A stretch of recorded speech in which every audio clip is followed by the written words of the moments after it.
12s. I am going to give you an introductory lesson to investments. There will be more to follow, but this will serve as an introduction and give you some idea of what we are going to do. I'm going to do a couple of concepts with you. The first one is the concept of an investment. Now, what is an investment? An investment is the use of surplus money, and that is actually a very important concept to remember. Surplus money now for a future financial gain. So somewhere down the line, I would like to make some money out of this. But that word financial gain comes with a bit of baggage. Gain. Financial gain is also the return on investments. Now let's just take this off quickly. It's also called the return on investment. Now, what is future financial income? Future financial income means money that I receive on a monthly or yearly or a quarterly basis, just like a salary or an annuity income or something like rent income. That is an income. It's money that I receive for my investment. And what is a capital gain? Now, this is a very important concept. Capital gain refers to selling an investment for more than what I've purchased it for. Now, the reverse can also be true. It's called a capital loss. And that is when I sell an investment for less than what it's worth.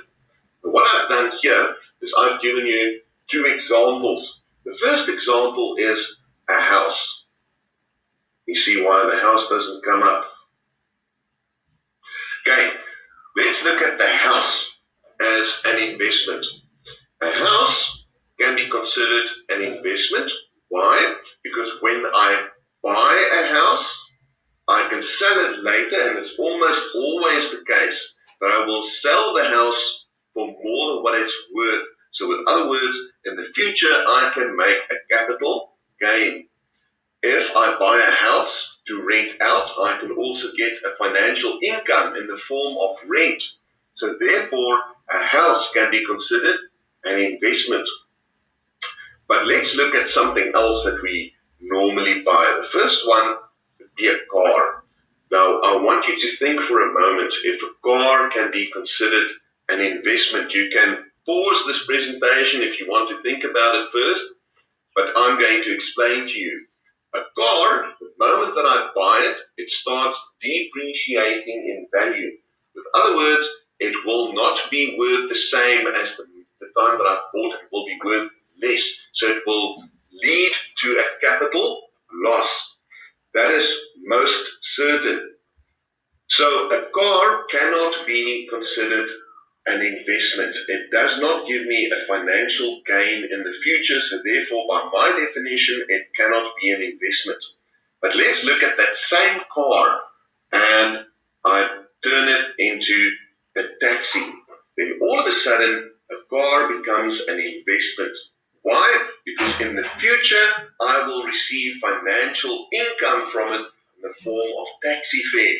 So therefore, I can get future financial gain. So therefore, a car can be considered, a taxi can be considered an investment. Okay. Now guys, when we make an investment decision, now later on we will be discussing all forms of different avenues of investing your money. Shares would be one of them, government bonds and annuities and all of those things.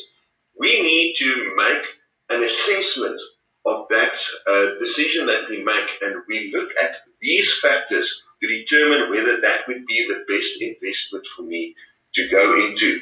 Now, there's a couple more that you guys can look at. It's in the core content, so you guys can go and have a look and do the rest. But these ones are the ones that normally come up, so that's the ones that I'm going to focus on. Okay, the first one that I'm going to focus on is called the return on investment. Return on investment, just as I say, that's your capital gain that I get or an income, and those things are called your return on investment. Now in this slide, they call They name a few things here. The one is interest, dividends. Okay, interest is money that I receive when I put my money in the bank and they pay me interest. But when I put my money into shares, they won't pay me necessarily an interest. It's going to be on the performance of the business. And then they declare what they call a dividend.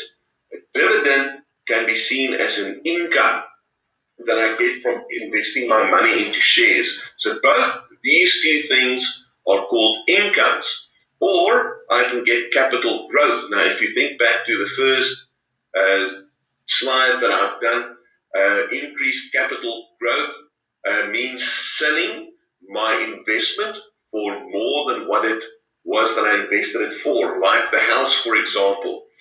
Shares, you would later on see if you do shares. Shares can also give you a capital growth. If I buy shares and I sell it for more than what I've invested it for. Okay, the return should be expressed as net of the tax gains. Now, I've already explained the influence of tax. Now, different investments have different tax regimes that govern them. For example, interest that I receive, there's only a certain amount of money that I can get tax-free. The rest they will see as an income, and I will be paying tax in the form of pay as you earn on interest-bearing investments. Dividends, for example, are subjected to what they call secondary tax on dividends, and that is money that they need to pay. Actually, not you, but the company pays when they declare a dividend. Okay, now as a rule of thumb, the higher your risk for the investment, the higher your return. We will do a bit of risk just now, but I'll give you a good example. Let's say you've got R5 in your pocket, and you go and you take a chance on the casino, and you go to the casino and you put your one R5 coin. There's one of two things are going to happen. You can either win the jackpot of millions, or you can lose your money outright. The chances are in that case that you will lose your money because the odds always favor the casino. But the thing is, you can also get that jackpot. So in other words, the risk was tremendously high, actually very stupid because it's not a calculated risk, but the return that you can possibly get from that could be enormous. Now, that is a very extreme example. You can never think that